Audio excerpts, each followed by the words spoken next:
Welcome to Sumanti Vinay, నేను Sumanti Vinayak.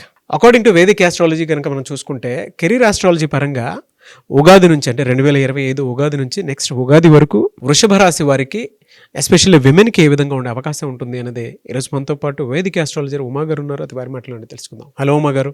Hello Nagaraj గారు. Vedic astrology ప్రకారం కనుక మనం చూసుకుంటే కెరీర్ పరంగా అంటే ఉగాది నుంచి వృషభ రాశి వారికి విమెన్కి ఏ విధంగా ఉండే అవకాశం ఉంటుంది? ఇప్పుడు మనం మాట్లాడుకునేటువంటి అంశము ఎస్పెషల్లీ కెరీర్ గురించి అండి. కెరీర్ ఆస్ట్రాలజీ నార్మల్గా చెప్పేటువంటి ఆస్ట్రాలజీ అన్ని ఆస్పెక్ట్స్ ఆఫ్ లైఫ్ గురించి చెప్తుంది. కెరీర్ ఆస్ట్రాలజీ వాళ్ళు చేసేటువంటి వృత్తిని ఎస్పెషల్గా ఫోకస్ చేసి చెప్పేటువంటిది కెరీర్ ఆస్ట్రాలజీ. అయితే ముఖ్యంగా ప్రతి ఒక్కరూ జీవితంలో ఎందుకు పుట్టారో, నేను ఎందుకు పుట్టానో తెలుసుకోవాలని, ఒక జన్మ రహస్యం ఏంటో తెలుసుకోవాలని ఉంటుంది. ఆ జన్మ రహస్యం తెలుసుకునేటువంటి గ్రహాన్ని ఆత్మకారక గ్రహము అని జ్యోతిష్ శాస్త్రం వేదిక ఆస్ట్రాలజీ చెబుతోంది. నేను పుట్టి ఏ పని చేయడం కోసం నేను పుట్టానో, ఏ పని చేస్తేనే సక్సెస్ అవుతాను, అదే కెరీర్ అండి. ఆ కెరీర్ కోసం మనం ఏం పని చేయాలో తెలుసుకోవడానికి, ఎటువైపు వెళ్తే సక్సెస్ అవుతానో తెలుసుకోవడం కోసం చెప్పేదే అమాత్య కారక గ్రహము. అయితే ఈ అమాత్య కారక గ్రహంతో పాటు ఇండివిజువల్ చార్ట్లో హోరోస్కోప్లో 2nd, 6th అండ్ 10th లార్డ్ను అనుసరించి కొన్ని గుణాలను జ్యోతిష్ శాస్త్రం చెప్పింది. అయితే అవి సత్వ, రజస్, తమో గుణాలు, పైగా సర్వగుణంతో సహా. ముందుగా సత్వగుణం అనుకోండి. సత్వగుణంలో ఎక్కువగా బ్రెయిన్ యాక్టివిటీ, తెలివితేటలతో ఎక్కువగా పనిచేసేటువంటి వృత్తులు ఎక్కువగా ఉంటాయి. ఫిజికల్ యాక్టివిటీ తక్కువగా ఉంటుంది. ఎగ్జాంపుల్ టీచర్స్ అవ్వచ్చు, ప్రొఫెసర్స్ అవ్వచ్చు, పిహెచ్డి చేసిన వాళ్ళు అవ్వచ్చు, లేకపోతే ప్రవచనకర్తలు అవ్వచ్చు, పురాణాలు చెప్పేవాళ్ళు, ఆస్ట్రాలజర్స్ అవ్వచ్చు, లేకపోతే శాస్త్రవేత్తలు, సైంటిస్టులు అవ్వచ్చు, తత్వవేత్తలు అవ్వచ్చు, లేకపోతే కూర్చుని చేసేటువంటి చార్టెడ్ అకౌంటెంట్స్ అవ్వచ్చు. కూర్చుని చేసేటువంటి పనులు ప్రతి ఒక్కరూ కూడా ఈ సత్వగుణానికి సంబంధించిన వాళ్ళు. అంటే వాళ్ళు ఫిజికల్ యాక్టివిటీ పెద్దగా ఉండదు, ఓన్లీ తెలివితేటల మీద కూర్చుని పనిచేసేటువంటి వృత్తుల్లోకి వాళ్ళు వస్తారు. వాళ్ళని సత్వగుణ సంపన్నులు అంటారు. ఇంకా రెండవది రజోగుణ సంపన్నులు. వీళ్ళు బ్రెయిన్ యాక్టివిటీతో పాటు ఫిజికల్ యాక్టివిటీతో సహా ఖచ్చితంగా చేయాల్సి వస్తుంది. వీళ్ళల్లో పోలీస్ ఆఫీసర్స్ ఎక్కువగా ఉంటారు, సాఫ్ట్వేర్ ఇంజనీర్లు ఎక్కువగా ఉంటారు, తర్వాత చెప్పాలంటే పొలిటీషియన్స్ ఎక్కువ మంది కనబడుతూ ఉంటారు. తర్వాత చెప్పాలంటే రియల్ ఎస్టేట్ వ్యాపారస్తులు ఇందులోనే ఉంటారు, బిజినెస్ మ్యాగ్నెట్స్ ఇందులోనే ఉంటారు. తర్వాత ఇంకా ఫిలిం ఇండస్ట్రీలో పనిచేసే వాళ్ళు, బ్రెయిన్ అండ్ ఫిజికల్ యాక్టివిటీ రెండింటితో సహా చేసేటువంటి టాప్ యాక్టర్స్ అందరూ కూడా ఇందులోనే, ఈ యొక్క రజోగుణ సంపన్నుల్లోనే వాళ్ళు ఉంటారు. ఈ రజోగుణ సంపన్నులు ఎక్కువగా సక్సెస్ అవ్వడానికి ఛాన్సెస్ ఎక్కువగా ఉంటాయి, బికాస్ రెండిటి యాక్టివిటీ కూడా ఎక్కువగా ఉంటుంది కాబట్టి. ఇక మూడవది తమోగుణ సంపన్నులు. ఈ తమోగుణ సంపన్నులు ఇంకా బ్రెయిన్ యాక్టివిటీ చాలా తక్కువగా ఉంటుంది, ఫిజికల్ యాక్టివిటీ చాలా ఎక్కువగా ఉంటుంది. ఉదాహరణకి కార్మికులండి, కర్మాగారాల్లో పనిచేసేవాళ్ళు, ఇండస్ట్రీస్లో పనిచేసేవాళ్ళు, ఫ్యాక్టరీస్లో పనిచేసేవాళ్ళు, టెక్నీషియన్స్ అవ్వచ్చు, చిన్న చిన్న ఆఫీస్ బాయ్స్, తర్వాత క్లర్క్స్ అవ్వచ్చు, లేకపోతే అసిస్టెంట్స్ అవ్వచ్చు, చిన్న చిన్న వర్కర్లు, లేకపోతే ఎక్కువగా జైల్లో పనిచేసే వాళ్ళు, డ్రైవర్సు, లేకపోతే ఇంకా అలా కష్టాన్ని నమ్ముకున్న రైతులు, వీళ్ళందరూ కూడా తమోగుణానికి సంబంధించిన వాళ్ళు. వీళ్ళకి కంప్లీట్గా ఇంకా వాళ్ళ కష్టం మీదే బ్రతకాలి, కష్టం మీదే ఆధారపడి ఉంటారు. ప్రతి వాళ్ళు మనకి నిత్యం మనం కనిపించే మన జీవితంలో మనం బయట చూసేటువంటి కష్టాన్ని నమ్ముకునే చిన్న చిన్న ఆటో వర్కర్లైనా, లారీ తోలుకునే వాళ్ళైనా, బస్ డ్రైవర్స్ అయినా, లేక కూలి పనికి వెళ్ళే వాళ్ళైనా, వీళ్ళందరూ కూడా తమోగుణానికి సంబంధించిన వాళ్ళు. వాళ్ళ కష్టం మీదే వాళ్ళు బ్రతకాలి. ఇక నాలుగవది సర్వగుణ సంపన్నులండి. వీళ్ళు చాలా ఇంపార్టెంట్. ఎందుకనంటే వీళ్ళకి సత్వ, రజస్, తమో గుణాలు మూడు కూడా వీళ్ళకి క్యాపబిలిటీ ఉంటుంది. అవసరం బట్టి వాళ్ళు తెలివితేటలతో అయినా పనిచేయగలరు, ఫిజికల్ యాక్టివిటీతో అయినా పనిచేయగలరు. రెండూ కలిపి కూడా వాళ్ళు వర్క్ చేసేటువంటి కెపాసిటీ వీళ్ళలో ఉంటుంది. ఎక్కువ మంది సర్వగుణ సంపన్నులు ఫిలిం ఇండస్ట్రీలో మనకి కనబడుతూ ఉంటారు. ఒక గొప్ప యాక్టర్ యాక్టింగ్ చేస్తూనే బిజినెస్ చేయడము, దాంతోపాటు కొన్ని వ్యాపార సంస్థలు నడపడము, ఎంతోమందికి పని ఇవ్వడము లాంటివి ఎన్నో రకరకాలైనటువంటి వృత్తుల్లో ఉండి మల్టిపుల్ సోర్స్ ఆఫ్ ఇన్కమ్ సంపాదిస్తూ ఉంటారు.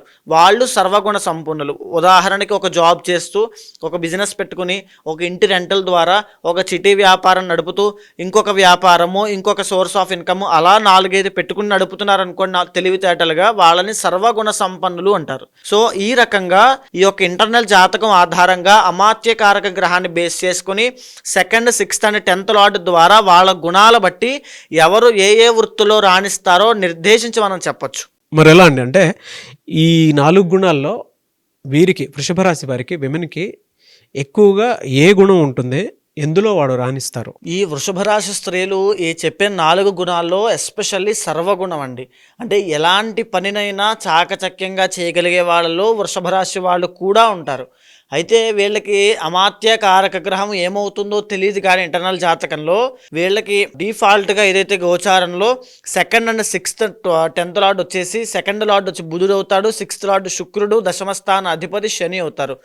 ఎప్పుడైతే 2nd లార్డ్ బుధుడు అవుతాడో వీరు వ్యాపార దిగ్గజాలుగా, అది కూడా చేతి వృత్తి వ్యాపారం చేసుకునే వాళ్ళు, పెద్ద స్థాయిగా కాదు, చిన్న చిన్న చేతి వృత్తి వ్యాపారం చేసుకునే వాళ్ళు, డేటా సెంటర్లో పనిచేసే వాళ్ళు, లేకపోతే కమ్యూనికేషన్ డిపార్ట్మెంట్స్లో వర్క్ చేసేవాళ్ళు, టూరిజమ్స్లో హోటల్స్లో పనిచేసేవాళ్ళు, రెస్టారెంట్స్లో బార్స్లో పనిచేసేవాళ్ళు, చిన్న చిన్న కిరాణా ప్రొవిజనల్ స్టోర్స్ పెట్టుకునే వాళ్ళు, లేకపోతే పాల వ్యాపారము, పెరుగు వ్యాపారం, చిన్న చిన్న ఐస్ క్రీమ్ షాప్స్ పెట్టుకునే వాళ్ళు, దాంట్లో వీళ్ళు రాణించగలుగుతూ ఉంటారు.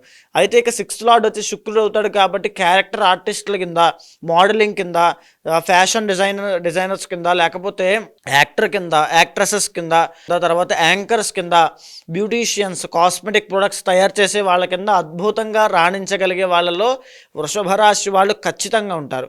దీంతో పాటుగా బిజినెస్ అండి.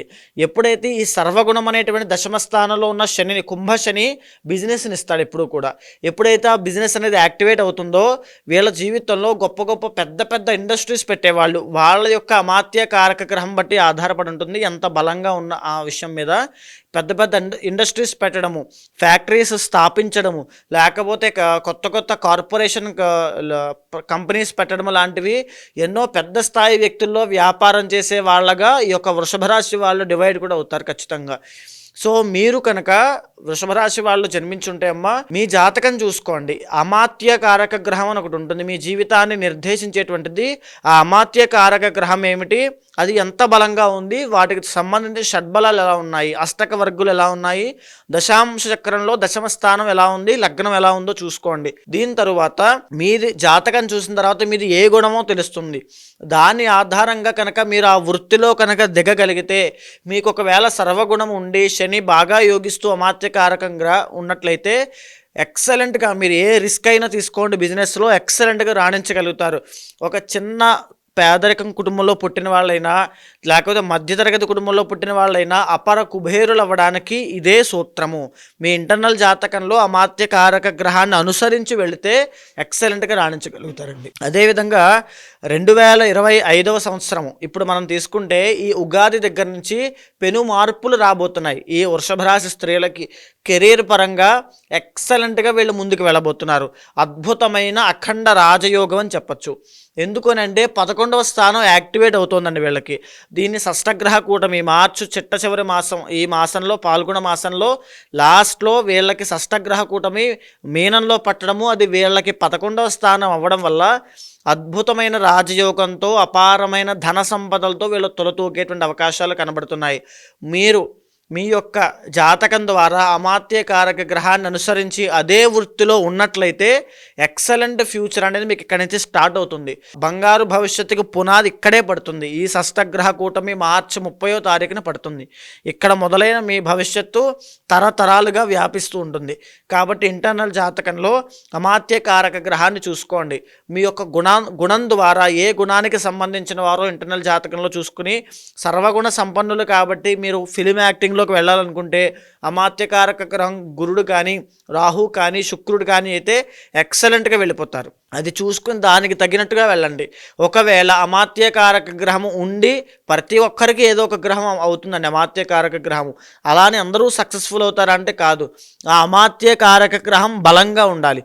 దానికి షడ్బలం ఎంత ఉంది, అది ఏ శత్రు స్థానంలోనో, ఏ నీచ స్థితిలోనో, ఏ ద్వికేంద్రాధిపత్యం వహించో ఉంది అనుకోండి, ఆ గ్రహానికి బలం ఉండదు. అప్పుడు చేయాల్సిన పని ఏమిటంటే ఆ గ్రహానికి సంబంధించిన అధిదైవానికి పూజలు చేస్తే శీఘ్ర ఫలితాలు ఉంటాయి. ఆ దశ అంతర్దశలు ఏమిటి, వాళ్ళు ఏ గ్రహం కంట్రోల్లో ఉన్నారో చూసి దానికి సంబంధించిన పూజలు చేయడం వల్ల వెంటనే కెరీర్ పరంగా వీళ్ళకి ఎక్సలెంట్ గ్రోత్ ఉంటుంది. ఎస్పెషల్లీ వృషభ రాశి వాళ్ళకి, ఎందుకంటే వీళ్ళకి రాజయోగం పట్టబోతోంది. ఈ పీరియడ్ ఆఫ్ టైం అనేది వీళ్ళకి చాలా ఇంపార్టెంట్ టైం అండి. దీన్ని యూజ్ చేసుకుని కనుక ఆ పూజలు చేస్తే ఇంకా మళ్ళీ వెనక్కి తిరిగి చూసుకోవాల్సిన అవసరం కూడా ఉండదు. అయితే ప్రధానంగా ఇప్పుడు మనం మాట్లాడుకుంటే 30 సంవత్సరాల దగ్గర నుంచి 45 సంవత్సరాల వయసు గల ఆ మధ్య మధ్య వయస్సు గల ఉన్న వాళ్ళకి, వృషభ రాశి వాళ్ళకి రాజయోగం ఎస్పెషల్గా పడుతుంది. ఆల్రెడీ ఎగ్జిస్టింగ్ బిజినెస్లో ఉన్న వాళ్ళైనా, ఎగ్జిస్టింగ్ జాబ్లో ఉన్న వాళ్ళకైనా వాళ్ళకి ప్రమోషన్స్ రాబోతున్నాయి. లేకపోతే వాళ్ళకి ధన ఆదాయం పెరగబోతోంది. ఫైనాన్షియల్ గ్రోత్ అనేది వీళ్ళకి కనబడుతోంది. లేదు ఎడ్యుకేషన్ ఇప్పుడే పూర్తయింది, ఏదైనా జాబ్లోకి వెళ్ళాలనుకుంటే ఖచ్చితంగా మంచి జాబే వస్తుంది. ఎగ్జిస్టింగ్ వాళ్ళకన్నా స్టార్ట్ చేసిన బిగినర్స్కి మాత్రం కొంచెం తక్కువ ఉండే అవకాశాలు ఉంటాయి. అంటే 25 to 30 ఉండే వాళ్ళకి కాస్త తక్కువ అవకాశాలు ఉంటాయి. 30 సంవత్సరాలు పైబడి ఉన్న వాళ్ళకి ఎక్సలెంట్గా ఉంటుంది. ఇంకా 45, 50 సంవత్సరాలు పైబడిన వాళ్ళకి ఇంకా కూర్చుని తినేటువంటి యోగం పడుతుంది వాళ్ళకి. ఈ షష్టగ్రహ కూటమి ఈ సంవత్సరం అంతా కూడా ఎక్సలెంట్గా ఉన్నటువంటి రాశుల్లో వృషభ రాశి ప్రధానంగా కనబడుతోంది. అయితే ఎవరైనా సరే వృషభ రాశి స్త్రీలు మేము ఉద్యోగం వైపు వెళ్ళాలా, బిజినెస్ చేయాలా, లేకపోతే వంశపారంపర్యంగా వచ్చేటువంటి వృత్తుల్లో మేము కొనసాగాలా, లేకపోతే విదేశాలు వెళ్ళి ఇంకా చదువును కొనసాగించాలా అనేటువంటి సందిగ్ధంలో, ఆ డైలమా ఫేజ్లో ఉంటారు. వాళ్ళు ఖచ్చితంగా ఇంటర్నల్ జాతకం మీదే ఆధారపడి ఉంటుందండి. వాళ్ళ యొక్క గ్రహస్థితి ఆధారంగా వాళ్ళ యొక్క సంచారం, గ్రహ సంచారం ఎన్ని నడుస్తోంది, దశాంతర్దశలు బట్టినే వాళ్ళ నిర్ణయం తీసుకోవాలి. ఇప్పుడు మీరు తీసుకునే నిర్ణయమే మీ జీవితానికి పునాది అవుతుంది. సరైనటువంటి నిర్ణయం తీసుకోండి, అది కూడా ఇంటర్నల్ జాతకం చూసిన తర్వాత మాత్రమే నిర్ణయించబడుతుంది. వీళ్ళకి జనరల్గా ఏ వారం ఎక్కువగా కలిసి వచ్చే అవకాశం ఉంటుందండి? శుక్రవారం అండి. శుక్రవారము మహాలక్ష్మీదేవిని ఆరాధన చేస్తే అద్భుతమైన రాజయోగము, ధన సంపదలు వీళ్ళకి కలుగుతాయి. ఈ వృషభ రాశి స్త్రీలు ఎస్పెషల్గా విష్ణుమూర్తి యొక్క ఆరాధన కానీ, లక్ష్మీదేవి ఆరాధన చేయడం వల్ల అఖండమైన ఐశ్వర్యం పడుతుంది. ఓం నమో నారాయణాయ అనేటువంటి మంత్రాన్ని ప్రతినిత్యము జపం చేయండి. ఎందుకంటే వీళ్ళు చాలా టాలెంటెడ్ అండి. సో వీళ్ళ గురించి ఆల్రెడీ మనం మాట్లాడుకున్నాము. ఈ మంత్రాన్ని జపం చేయడం వల్ల అఖండమైన ఐశ్వర్యము ఈ సంవత్సరం అంతా కూడా మీకు కలుగుతుంది. అయితే ఎవరికి వారి వ్యక్తిగత జాతకం ప్రకారం మీ దగ్గర అపాయింట్మెంట్ తీసుకొని పరిహారాల కోసం అని చెప్పేసి చాలామంది, అంటే కెరీర్లో సక్సెస్ అవుదాము అనుకున్నటువంటి వాళ్ళు, లేదా ఏదన్నా కొత్తగా కెరీర్ స్టార్ట్ చేద్దాము అనుకున్నటువంటి వాళ్ళు, లేదంటే వైఫ్ అండ్ హస్బెండ్ రిలేషన్షిప్కి సంబంధించిందైనా సరే, లేదా పెళ్ళిళ్ళ సీజన్ వస్తుంది దానికి సంబంధించిందైనా సరే, మీలాంటి వాళ్ళు అపాయింట్మెంట్ తీసుకుని ముందుకు వెళ్దాం అనుకున్నటువంటి వాళ్ళు చాలామంది ఉంటారు. సో మిమ్మల్ని అప్రోచ్ అవ్వాలి అంటే ప్రాసెస్ ఏంటి? ఖచ్చితంగా అండి. ఎందుకంటే ఇప్పటిదాకా నేను చెప్పినవన్నీ కూడా గోచార ఫలితము. ఎందుకంటే మీరు ఇప్పుడు వివాహం కోసం అన్నారు కదా, షష్టగ్రహ కూడా మీ 7th హౌస్ మీద ప్రభావితం వల్ల వైవాహిక జీవితం కూడా ఎఫెక్ట్ అవుతుంది. అది కూడా ఒక పాయింట్ అండి ఖచ్చితంగా. సో అలాంటి వాళ్ళు ఎవరైనా సరే ఇండివిజువల్ జాతకం తప్పకుండా చూసుకోవాలి. కంపాటబిలిటీ అవ్వచ్చు, వాళ్ళ దశ అంతర్దశలు D1, D9, D10 చార్ట్, సమాత్య కారక గ్రహము, ఆత్మకారక గ్రహం, ఇవన్నీ చూసుకోవాలి. సో అలాంటి వాళ్ళు ఎవరైనా తప్పకుండా కింద కనిపించేటువంటి నెంబర్కి కాల్ చేయొచ్చు. పూర్తి వివరాలు మా వాళ్ళు మీకు అందిస్తారు. తప్పకుండా ఏదైతే మీ కోరిక ఉంటుందో, ఏదైతే మీ కష్టం ఉంటుందో దానికి తగినట్టుగా జాతకం ఏం చెబుతోందో, మీ యొక్క అభిప్రాయం ఏంటో తెలుసుకుని దానికి రెండిటికి సమన్వయం చేస్తూ ఒక నిర్దిష్టమైన పరిహారాన్ని మీతో ఆచరింపజేసి ఖచ్చితంగా మీకు మంచి రిజల్ట్స్ వచ్చేలాగా ఎక్సలెంట్ కెరీర్ ఉండేలా చేస్తాను. థ్యాంక్ యూ సో మచ్ అమ్మ గారు. థ్యాంక్ యూ అండి. సో చూసారు కదా వీడియో. ఈ వీడియోపై మీ అభిప్రాయం కమెంట్ బాక్స్లో పోస్ట్ చేయండి. మీరు కనుక ఉమా గారిది వేదిక్ ఆస్ట్రాలజీ ప్రకారం మీ జీవితానికి సంబంధించినటువంటి ఏదున్నా సరే, పరిహారాల కోసమైనా సరే, పూజల కోసమైనా సరే, లేదంటే లైఫ్ స్టైల్ కోసమైనా సరే తెలుసుకోవాలి అనుకుంటే స్క్రీన్ మీద ఉమా గారి కాంటాక్ట్ నెంబర్ కనిపిస్తుంది. దాన్ని మీరు కాల్ ఆర్ మెసేజ్ వాట్సాప్ చేసి వెంటనే అపాయింట్మెంట్ బుక్ చేసుకోండి. ఈ వీడియో లైక్ చేయండి, షేర్ మాత్రం తప్పకుండా చేయండి. ఇలాంటి మరిన్ని వీడియోస్ కోసం మా ఛానల్ ఫాలో అవ్వండి. Thank you.